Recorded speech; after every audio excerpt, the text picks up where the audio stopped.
안녕하세요, 제이제입니다. 오늘은 처음엔 매력적이지만 금방 실증나는 성격 톱3에 대해서 말씀드려 볼게요. 그럼 바로 시작할게요.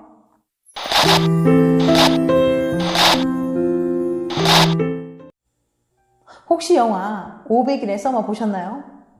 영화에서 주인공 톰은 연인 서머를 이렇게 묘사합니다. 서머를 사랑해. 그녀의 헤어스타일도, 하트 모양의 점도, 웃음소리도 좋아. 하지만 두 사람이 헤어질 쯤에 생각이 바뀌죠. 서머가 싫어. 그녀의 헤어스타일도, 바퀴벌레처럼 생긴 점도, 천박한 웃음소리도 싫어. 당신도 한 번쯤 이런 적 있지 않나요? 처음 좋아했던 모습이 지긋지긋해지는 순간. 그 사람은 예전 그대로인데 어쩌다 마음이 이렇게 변한 걸까요? 펜실베니아 대학의 펜리 교수님은 커플들이 무엇 때문에 헤어지는지 연구하고 있었어요. 교수님은 최근 이별한 대학생 301명에게 그 사람의 좋았던 점과 헤어질 때 싫었던 점을 물어봤죠. 하지만 인터뷰를 하면 할수록 이상한 점이 눈에 띄었습니다. 바로 커플들이 헤어지는 이유가 그들이 사랑에 빠졌던 이유와 비슷했던 거예요. 예를 들어 남친의 신중한 모습에 반해 사귀었는데 만나다 보니 답답한 구석이 많아서 싸우게 되는 시기였어요. 처음엔 끌렸는데 나중에 싫어진 점 1위, 유머스러운 성격 23% 나왔어요. 예를 들면 헤이 찾았다 코딱지 이러는데 진지해 보이지 않게 되는 거죠. 2위, 잘 챙겨줌이 20%로 나왔어요. 어젯밤에 진짜 뭐 했어? 아 그만 좀 물어봐. 집착, 질투가 심한 걸로 받아들이게 됐어요. 3위, 자신감 17% 나왔어요. 아니 내 말대로 하면 된다니까 맞춰갔다고 느끼게 된 거죠. 펜리 교수님은 그 이유에 대해 이렇게 설명합니다. 처음 연애를 시작할 때는 상대가 나와 다르더라도 다 좋아 보인답니다. 모든 면에서 나랑 정반대인데도 이런 사람도 있네 하며 신선한 매력에 끌리기도 하죠. 또 내게 없거나 부족한 점을 채워줄 것 같다는 기대감도 들고요.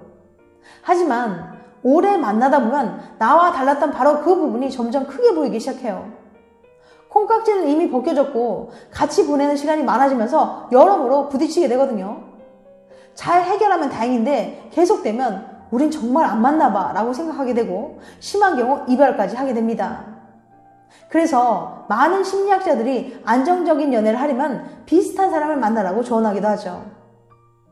그때를 생각해봐요. 그럼에도 불구하고 서로 달라서 헤어지라고 하신다면 일단은 말리고 싶어요. 찾아보면 두 분에게도 다른 모습만큼이나 비슷한 모습도 참 많을 거고 지금도 서로를 물들이며 조금씩 닮아가고 있을 거예요. 그리고 얘 맨날 왜 이럴까 이해 안 되고 짜증날 땐 다시 한번 생각해보세요. 처음 사랑에 빠졌던 그 순간을 말이에요. 지금 마음에 안 드는 그 모습 처음에는 분명 예쁘고 멋있게 보였을걸요.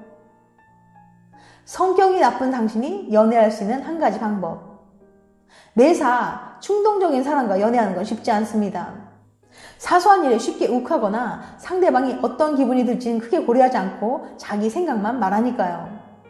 과거 심리학 연구들을 살펴봐도 충동적인 사람과 연애하면 관계의 만족도가 낮다는 결과가 수두룩합니다. 이쯤 되면 궁금해집니다.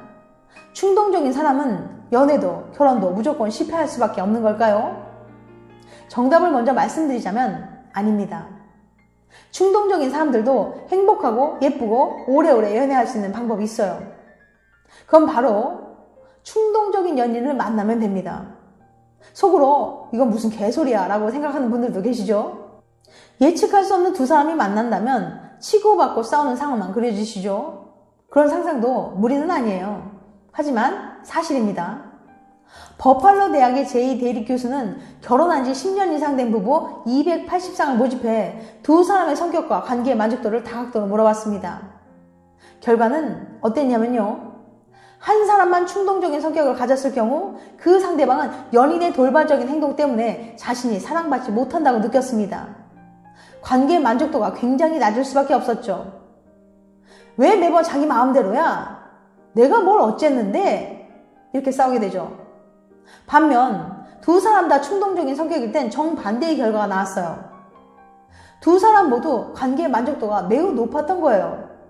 이게 대체 어떻게 된 일일까요? 데릭 교수님은 그 이유를 다음과 같이 설명했습니다. 그들은 나중에 후회하더라도 갑자기 하고 싶은 일이 생기면 주저하지 않고 시도했습니다. 하지만 돌발적인 행동을 하더라도 두 사람 다 충동적인 성격을 가졌기 때문에 서로를 더 쉽게 이해할 수 있었어요. 오히려 함께 즐기기도 했고요. 기존에 진행된 연구들을 보면 비슷한 성격을 가진 사람끼리 만나야 훨씬 더 행복한 연애를 할 수 있습니다. 우리가 흔히 나쁜 성격이라고 생각하는 것들도 다르지 않아요. 심하게 예민한 편이거나 높은 불안형, 회피형 애착 유형을 가졌더라도 자신과 비슷한 사람을 만나면 만족도 높은 연애를 할 수 있답니다. 성향이 비슷한 사람은 서로의 생각을 정확하게 이해할 뿐만 아니라 상대방의 행동을 쉽게 예측하거든요.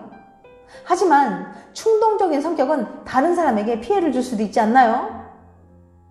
물론 충동성이 대부분의 연구에서 부정적인 특성으로 여겨진 건 사실이에요.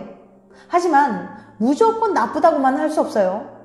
위험한 상황에서 다른 사람을 구하기 위해 뛰어드는 것도 충동적인 행동의 결과거든요. 그러니 너무 괴로워할 필요는 없습니다. 모든 게 완벽한 사람은 없으니까요. 혹시 당신도 충동적인 행동을 참지 못하거나 사람들에게 예측 불허라는 말을 듣나요? 그렇다고 너무 좌절하지는 마세요. 이 넓은 세상에서 당신처럼 통통 튀는 매력을 가진 한 사람이 한 명쯤은 분명히 있을 테니까요. 애인을 똑바로 쳐다보고 싸워야 하는 이유.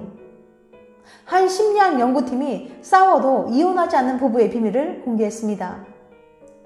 무려 6년간 부부들의 싸움을 관찰해 얻은 결과인데요. 싸워도 이혼하지 않는 부부는 싸울 때 서로를 마주볼 확률이 무려 2.5배나 높았다고 합니다. 서로를 마주보고 있는 자세가 회피하기나 무시하기 같은 싸움을 악화시키는 행동을 막아주기 때문인데요. 각자 다른 일을 하거나 눈을 맞추지 않는 채로 싸우는 행동이 얼마나 위험한 일인지 이젠 아시겠죠? 이참에 연인과 싸울 땐 꼭 서로를 마주본다 라는 룰을 정해주는 것도 좋을 것 같네요. 지금까지 처음에는 매력적이지만 금방 실증나는 성격 톱3에 대해서 말씀드렸어요. 다음에는 더 재밌고 유익한 영상을 찾아뵐게요. 끝까지 시청해주셔서 감사합니다. 다음에 또 봬요. 안녕.